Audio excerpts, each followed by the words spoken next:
हो. मामांच्या बरोबर काम केलं आहे. आता मी आरती प्रत्येक ठिकाणी माहिती आहे तुम्हाला, बग्यामध्ये प्रत्येक ठिकाणी जायला लागलो. संध्याकाळची आरती मी दाखवतोय. हां प्रत्येक ठिकाणी वेगवेगळं दिसते मला, प्रत्येक ठिकाणचं वातावरण वेगळं असते. किंवा हां आता ह्या ठिकाणाहून दुसऱ्या ठिकाणी बकरी गेली, एकच बघा तुमचंच बघा, ह्या ठिकाणून दुसऱ्या ठिकाणी तर इथलं वातावरण वेगळं असतं आणि त्या शेतात गेलं की तिथलं वातावरण जरा वेगळं असते. मामांच्या वेळेला आरती कधी व्हायची किंवा कशी व्हायची? मामाच्या वेळेला आरतीच करत नव्हतं. आरती करत नव्हते? आरतीच करत नव्हतं. बर. मामा असताना फक्त 15 दिवसातनं द्वादशी दिवशी सकाळी आरती झालं, विषय संपला. फक्त 15 दिवस, द्वादशी दिवशी? द्वादशी दिवशी तेवढंच आरती होणार. बर. आणि त्या दिवशी तेवढंच बाळूमामा. आणि त्यावेळेला एक बाळूमामाचे 4 फोटो होते. हा. एक मोळी महाराजाचं फोटो होतं हा. आणि एक बबलादी सदाशिवाचा फोटो होता. बबलादी सदाशिव. हा, बबलादी सदाशिवाचा. हा. आणि एक शंकराचा एक होता. आणि बाळूमामाचा जे एक फोटो होता, मामांचा पण फोटो होता? मामाचाच फोटो. बाळूमामा असतानाच बाळूमामा एक फोटो पुजत होता आपलं. बर. ते दोन्हीकडे 2 घोडी आहेत हा, हा, आणि मध्ये बाळूमामा बसलेला हा, हा, आहे, हा. ते फोटो पुजत होता. बर बर. मग असं एक 4-5 फोटो असायचं. हा. आणि ते फोटो तिनं बाळूमामा 15 दिवसातनं एकदा आंघोळ करणार. हा. आणि 15 दिवसातनं एकदा आंघोळ केलं की फोटो पुजायचे. तेवढं त्या दिवशी त्या 4 शब्द कोण तर ते बी म्हणणारा असलं तर ते आरती म्हणायचं, हा, हा. नसलं तर उदकाड्या ओवाळायच्या हा. आणि त्या फोटोसने निवेदी दाखवायच्या आणि इकडे जेवण सुरू. नाहीतर बाळूमामा असताना बी ते आरती नाही आहे.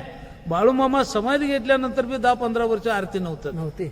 एकच टाइम बर. सकाळच्या पर्यंत. सकाळच्या पर्यंत? हा, द्वादशी दिवशी अशी ते आरती चालत होतं. नंतर आमची 4 कळप झाले. हा. मग शिरगावे म्हणून एक पोरगा आलं. असं ते हे करू, आरती करू. यांचे मेतक्याचे? हा, हिचं शिरगावचं एक आलतं. शिरगावचं? हा. शिरगाव. हा. सदाशिव शिरगाव. सदाशिव शिरगावे. मग ते पोरग काय म्हणाला, रोज आरती केलं तर काय फरक पडणार? अरे काय फरक पडणार नाही, चालू करा म्हटलं. हा. मग प्रत्येक ते तंबूला एक बाळूमामाचा फोटो बांधला. मग त्यावेळेला रोज बाळूमामाला ते त्या फोटोला फुलं टाकायची, पूजा करायची आणि आरती करायची. ते तेव्हापासून सुरू झालं. हा. आता अलीकडचं सुरू झालंय 2 टाइम. दोन वर्ष. हा, नाहीतर पहिलं आरती नव्हतं. बरोबर. 15 दिवसात एकदा होच आरती. एकदा चालते. हो. मला तुमच्याकडनं अनेक जाणून घ्यायचं आहे. तुम्ही मामांचे साक्षीदार आहात सगळे आतापर्यंतच्या प्रवासाचे. बर. मामांच्या समाधीनंतर म्हणजे 66ला जी समाधी झाली, समाधीनंतर आतापर्यंतचा प्रवास कसा होता तो सांगा. म्हणजे समाधीनंतर आतापर्यंत कसं कसं हे सगळं सुरू झालं? परवास म्हणजे पहिलं कसं होतं, बाळूमामा समाधी घेतल्यानंतर त्यावेळेला आमची 16 घोडी होती. 16 घोडे? हा, 16 घोडी होती. गाडव होता का नाही? हा, गाढव नव्हता. गाढव वारलाचा. बाळूमामा असतानाच गाढव मेला. मारुती गाडव? मारुती गाढव बाळूमामा असतानाच मेला ते. आणि बाळूमामा समाधी घेतल्यानंतर गाढव नव्हता. गोडी 16 होते. आणि ते गोडी राखणार मारुती भोसले राखत होता. आणि ते खालतं वरचं जाताना एकानं खालतं लिंगापूरला जायचं झालं. मग ते आमच्या कमिटीनं म्हणणार असं मेंढर खालतं सोडायचं आहे. मग दादू गवळी म्हणून मंड होतं, ते घोड्याशने धरणार, त्याच्याशिवाय दुसरं कोण नाही. मग ते दादू गवळी येणार आणि त्या घोड्याशने सगळं ते रोज वज्ज घालत असलं तर ते घोडं गप राहायचे. हो, वर्षातनं आम्ही 2 वेळा घोड्यावर वज्ज घालणार. ते घोडं उभा राहत नव्हते आणि असं ते हे करत होते. मग त्यावेळेला तो दादू गवळी त्यांना पाय बांधायचं, काय तर करायचं आणि त्यांच्या याच्या पाठीवर वज्ज घालायचं. खालतं 8 दिवस जाताना तो घोड्यावर वज्ज घालायचं. बारकी पिल्ली प्रत्येक जण आवरनाळ, भडगाव, शेंद्री असे ते 4-7-8 गावं आहे तिथं. जेरळी, मुगळीपर्यंत. हा, मग ते बाळूमामाच्या संगतीतले काही लोक होते. ते बाळूमामाची मेंढर चालले म्हटले की प्रत्येक जण एक असे हार घ्यायचे. त्या हार मध्ये 4-4 पिल्ली घालायचे, 5-5 पिल्ली घालायचे आणि त्याचं वर एक ताटोक बांधायचं उडी मारू नये म्हणून. आणि ती पिल्ली आत घालायची आणि डोक्यावर घ्यायची. आणि तिने मुत्यात हाकत्यात म्हणून एक गोंगड्याचं क्वाळ किंवा एकानं पोतं एक घ्यायचं अंगावर आणि ते पिल्ली मुतत होते, हगत होते. तरी बी ते पिल्ली तिने लिंगापुरापर्यंत जाऊपर्यंत माझ्या अंगावर मुतलं, हागलं कुणी म्हणणार नाही. बाळूमामाचं एक सेवा म्हणजे ही मिळालंय. ही सेवा म्हणजे काय, ही मोठाच आहे. पिल्ली हागलं तर बी सेवाच म्हणणार, मुतलं तर कोणी सुद्धा सेवाच म्हणणार. अशी एवढं भक्तिवान लोक होते.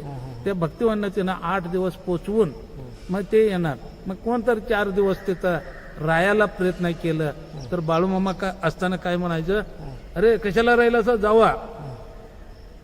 मग जावा म्हटल्यानंतर ते येत होते. मग नंतर तिकडं तर यायचं झालं, मग तिथं एक गोड्यावर बोजा घालायचं, दादू गवळेला बोलवून घ्यायचे बर आणि परत त्यांना असं चिकोडी मार्गी येऊन आदमापूरला पोच झाले. हा, मग त्यावेळेला त्यांना 5 रुपये 10 रुपये हा. इष्टी खर्च देऊन हा. आणि येणारे पाठवत होते. हा. असं ते गोड्यावरचं प्रवास होतं. हा. नंतर मग ते आमचं एक बडगावचा गोंड्या चौकर म्हणून होता, हा. त्यानं एक नवीन ट्रक घेतला. बर ट्रक घेतल्यानंतर मी बकरी पोचवायला येतो हा. आणि माझा ट्रक मी पोचवतो भडगावचा गुंड्या चौकात. गोंड्या चौकर रामू गोंडे. हा, हा. मग ते रामू गोंड्या म्हणजे ते लई कडक हा. असं एका पावलावर म्हणजे काढायचं माणसं हे करायचं म्हटलं एका पावलावर त्यानं ते न्याय तोडणार, एका पावलावर त्याला ते घालवणार. एखादा वाईट माणूस एखादा बकऱ्यात दिसला एका पावलावर त्याला बाहेर काढणार. एवढा कडक निर्णय घेत होता, लई कडक होता ते पंच. हा. मग त्यानं ते गाडी घेतला. गाडी घेतल्यानंतर आम्ही ते ट्रकातनं सुरुवात केलं. म्हणजे बिराड नेऊन उतरायचं, परत येऊन ते पिल्ली भरून न्यायचं. अशा 2 ट्रिपा मारत होता त्यानं रोज. आठवडाभर ट्रक संकट असायचं. मग आठवडाभर असं करत असताना शेवटला तो सावकर वारल्यानंतर एक मुरगुडचे एक अजित पाटील होतं, त्या अजित पाटलाचे एक 4 ट्रक होते. अहो मामा, तुमचं देवाचं डिझेल सुद्धा मला नको आणि स्वतः डिझेल घालून मला एक सेवा म्हणून मी करतो, मला एक आठवडाभर तुम्ही द्या ट्रक म्हणाले, काम द्या म्हणाले. मग त्याने ते स्वतः डिझेल भरायची, स्वतः येऊन बकऱ्यात आणून उभा करायचं. एक निवास ड्रायव्हर म्हणून होता, ते निवास न्यायचं बी आणून पोच करायचं. आठवडाभर एक 8 दिवस त्याने ट्रकातनं सेवा केलं. मग नंतर आमच्या कमिटीनं निर्णय घेतले, हे लोकांच्याकडे व्हाणं मागायचे कुठं आणि किती मागायचे, आणि प्रत्येक बग्यातनं एक ट्रॅक्टर देऊवा आणि एक ट्रॉयली देऊवा, नंतर पुढचं बघूवा म्हणून ट्रॅक्टर घेतली. आणि ते घेतली. आमची बी पंच कसं ते स्वस्तच बघितले हो, स्वस्त बघितले. तिकडे बळारीकडे गेले, ते कुठं ते काम केलेले जुनं ट्रॅक्टर घेतले, राडीतनं काम केलेले, दिसायला नवीच दिसायचे. 2 वर्षाचे ट्रॅक्टर, खरं त्यांचं सगळं हाडं मोडून ठेवलेलीच होती. मग ते काय लई दिवस आम्हाला चालली नाही. मग नंतर आमच्या कमिटीनं निर्णय घेतले की जुनी काही चालत नाही आणि नवीनच घेऊया. मग प्रत्येक बघ्यात एक नवीन ट्रॅक्टर घेतलं, नवीन ट्रेलर घेतलं. एकाला 2 ट्रॅक्टर घेतले आणि दोन्ही ट्रॅक्टरला 4 ट्रॉयल्या केलं, 5 केलं. कसं वाढल तसं आता ट्रॉयलीत ना, आता प्रत्येक बग्यात म्हटलं तर बी कमीत कमी 7-8 ट्रॉयल्या आहेत. एका प्रत्येक बग्यात एक 4-5 बग्यात तेवढं रथ नाही आहे, नाहीतर सगळ्या बग्यातनं रथ पण आहेत. अशी ते सोय होईत आता काय अडचण नाही. प्रत्येक कारभाराला सायकल मोटर दिलेले आहेत आणि प्रत्येक कारभाराला 2-3 ट्रॅक्टर दिलेले आहेत, 7 ट्रॉयल्या दिलेल्या आहेत. फक्त काय कारभारी त्या अमावस्याला गेली की पुढच्या अमावस्याला येऊन हजर होत्यात. माझ्यापासूनच सांगतो. बरोबर. हा स्वतःपासून सांगता तुम्ही. होय, स्वतःपासूनच त्या अमावस्या कारभाराचे हिशोब घेऊन गेलं हा. आणि प्रत्येक हिशोब घ्यायला त्याने ते जातानाच त्याचा हजर होते कारभारी. बर. असली कारभारी आमची गाठ पडल्यात. हा. आणि त्यातनं मी एक कृपा करून सांगतो, आमच्या कमिटीला बी मी सांगतो, तुम्ही 1 महिन्यातनं दोन तर ते हजेरी द्या. त्यांना जायला तुमची पण सेवा होत आहे आणि तुमच्या देवानं तुमच्या हातात दिलाय.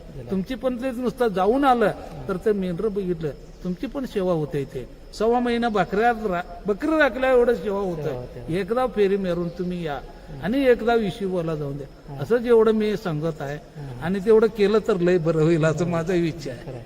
आणि अजून बऱ्याचशा सुधारणा व्हायला पाहिजेत. बरंच सुधारणा म्हणजे बाळूमामा सांगितलंय. बाळूमामा एकच सांगितलंय, काय माझं राजवाडा जगात परदेशातले सुद्धा बघून जातील.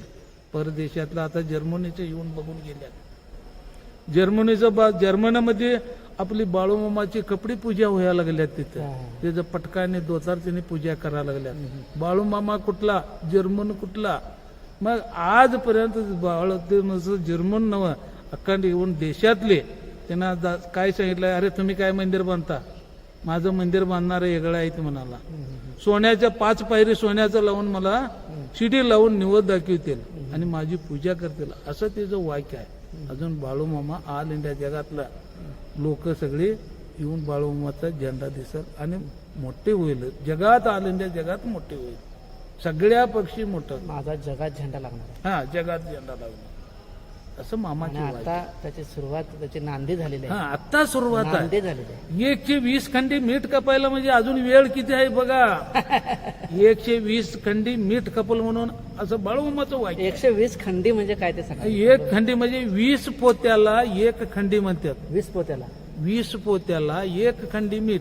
हा 20 पोती म्हणजे तिचं 1 क्विंटलचं पोत. 1 क्विंटलचं. हा तिथे 20 पोती झाली, हा. 1 खंडी झाली. हा. 120 पोती मीठ खपायला पाहिजे. कपायला पाहिजे, तेव्हा माझं जत्रा मागं पडल. हा हा हा तवर ते वाढत राहणार. वाढत. म्हणजे त्याला तांदूळ किती लागेल, गहू किती लागेल, पाणी किती लागेल, ही वेगळी आचारी किती लागेल, जळण किती लागेल, तुम्ही विचार करा. एवढं मीठ पडत जेवणात पडतंय म्हटल्यानंतर ही मोठं होणार, ही जगात प्रसिद्ध होणार. आता सुद्धा मामा प्रत्येक बग्ग्यामध्ये दररोज सकाळ संध्याकाळ जेवण सुरू आहे.